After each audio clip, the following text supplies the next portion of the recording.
Hello, it is Loon. Welcome back to another speed paint video and the first one that I'm doing voiceover for. Let's hope that it goes good. I am drawing my new Pathfinder party. We just started a new campaign and I'm really excited and I had to make art for everyone. In this campaign, we are all playing as toys that have come to life. Our kid got stolen away into Dreamland and we have followed to try to rescue them back. And I'm really excited about it. So I'm starting with my character, Britt. She's a Barbie. She talks like this, and she's just having like such a good time. She's really fun.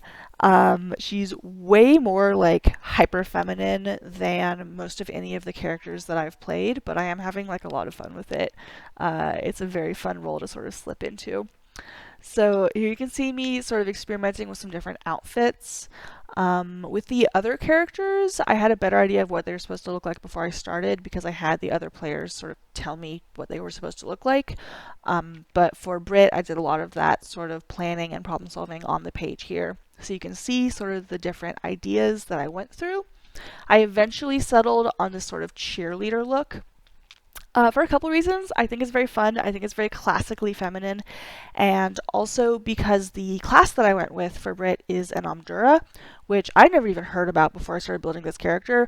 But the important part is that it has area of effect buffs. So she can just cheer her team on and it makes them better at fighting or dodging or healing or what have you. And I just think that's some really fun synergy. I love letting the character design and the mechanics really inform each other. And so having her be a cheerleader is really great, and it has also really informed her like personality because she is all about supporting everyone and having a good time, or at least being visibly seen to be supporting everyone, making sure everyone knows how friendly she is. I think a lot of the sort of character arc that I intend for her to go on in this campaign is learning how to be a lot more genuine about that. But right now, she's a bit of a mean girl, and I'm having fun with it. So here I am just doing a bunch of rendering and cleanup. This was the first of the character sheets that I did, and so I really just had fun with it and did whatever I wanted and stopped when I got bored with it, and then let the other character sheets sort of match that overall composition with the one nicely painted figure and the one bust and the one more action pose sketch. And that's really nice because they all look, they all match each other, they all look nice together. Yeah, it's just a lot of fun. She also has this great star knife. Pathfinder is so combat focused, so even though she's like really a support, she has to be able to hold her own.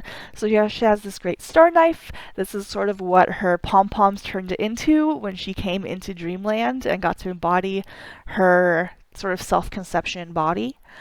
And it's a lot of fun. Next up is Vicky.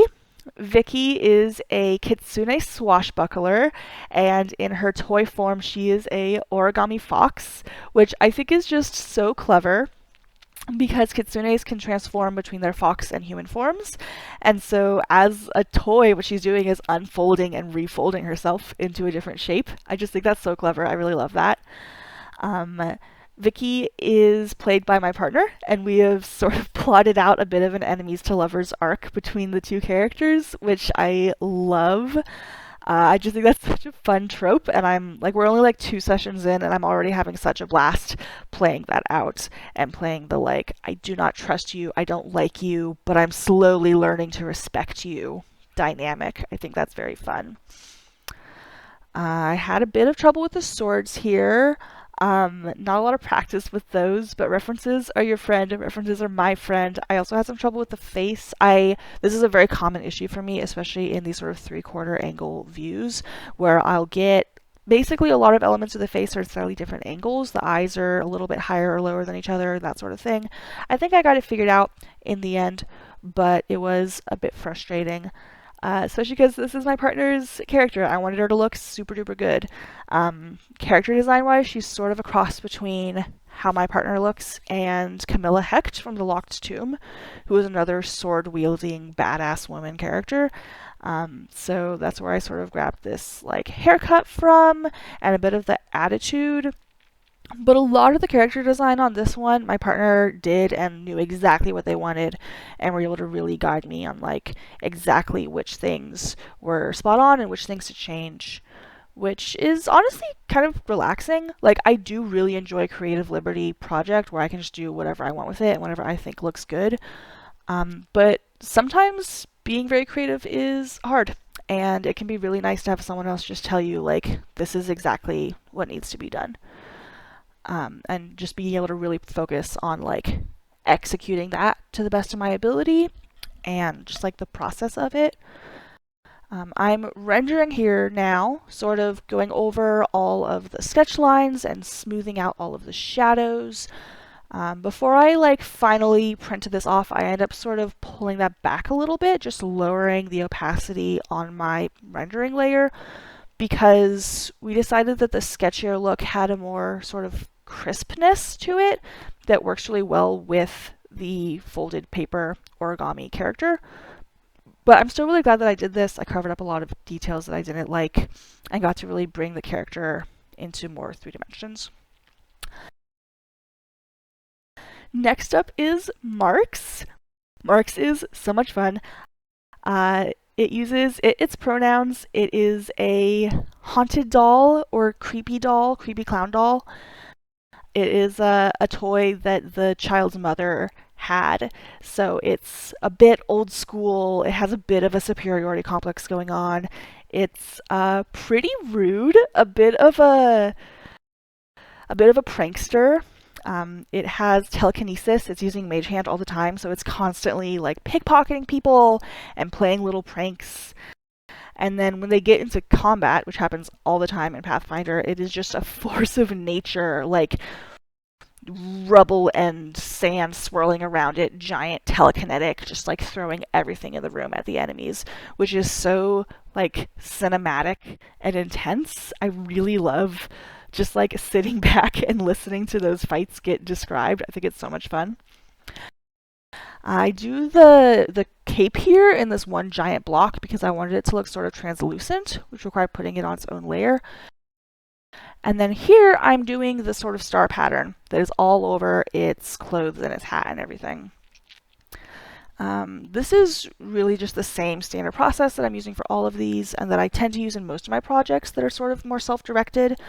I do a sketch. I get my sketch about as clean as I can bear to. I do not have the patience to do good, clean lines most of the time, so I'll do a sketch and then my flat colors and then some blocky shadows on just like a low opacity layer and the color gradient layer. I can't believe I almost forgot that. So before I go into painting, I like to hit everything with a nice sort of airbrushed, soft color gradient. And I feel like it gives it a lot more depth. I feel like it gives it the illusion of much more consistent lighting. And it makes the colors really pop. It makes everything feel very vibrant and cohesive. And then I'll just go in a new layer on top and render everything, usually just in one big push. Some of my more complicated paintings that I'm making, like as really artistic pieces, will have a lot more going on than that, but most of my sort of for fun pieces are just like this, just sketch, color, shadow, and then rendering. And then sometimes a little bit more on top to fix the bits that I sort of painted over accidentally.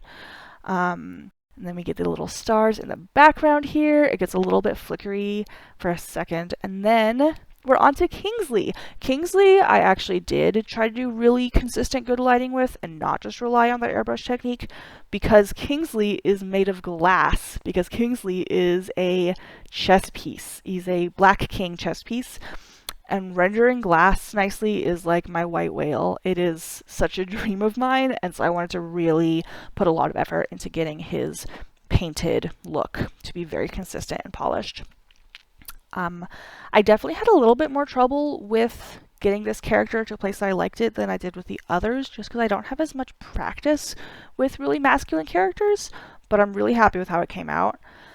And this character's player is also, so I mean that's what really matters. I just wanted to do some nice little gifts for my friends, and I'm glad that they're liked. Kingsley as a character is very stoic and reserved. He was sort of abandoned in the woods for a long time before the child found him, and he's the only member of his chess set that's still around. So he's very brooding. He has this sword that's made of a shard of the Black Queen, just this giant like saber of glass with a grip sort of melted into it. And it looks like a lot of his arc is going to be learning to be less of a sort of reserved king and more taking on some of those characters of the chess queen and being a lot more active and proactive and aggressive in combat and really making moves, making stuff happen. To get that sort of glass look, honestly, I'm not totally happy with it. I think I could do better, but I am pretty proud of it. Considering the amount of practice I've had with glass. I try to hit him with a pretty strong blue light source from the left and a much weaker red light source from the bottom right, just so that I would have some colors to play with in his skin tone and also for that overall sort of gradient depth and color thing I like to play with.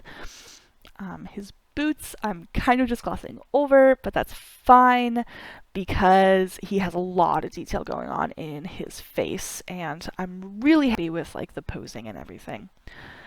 So yeah, that is all of our characters. I'm so happy with them. And now I get to put them up on the little bulletin board in our game room, which is so fun. You'll see that in a second. Our previous game, I was GMing, and so there was art of like every single NPC character in the campaign, which is a ton of fun, also not really sustainable. So for this campaign, I'm just really focusing on doing the best, fanciest art I could of all of the characters, all the player characters, and maybe once we've had a few more sessions and I know which NPCs are actually going to stick around, I'll do some more art of some of them. But for now, it's just the big 4 character sheets on this board. It's right above our gaming table. It's so nice to have a little visual reference and just to really set the vibe in that space. And it is a ton of fun to make, and it is a ton of fun to be able to surprise my friends with nice art of their characters that they are already having so much fun playing, and we're having such a good time making them together. So yeah, let me know how you like the voiceover. I can do just like music, if that works better for people, but I want to give this a try. See about getting some more sort of context and insight into my process on here. If you like this speed paint, like, comment, subscribe, etc. You know how YouTube works. I'm also on Instagram. I also have a website at lunark.com with a shop. You can get prints and stuff. But mostly I just want to share some speed paints because this is how I learned to paint, and I like to be able to give that back a little bit. So yeah, let me know who your favorite character is. Let me know your favorite design elements are. And I hope you all have a great day. Bye.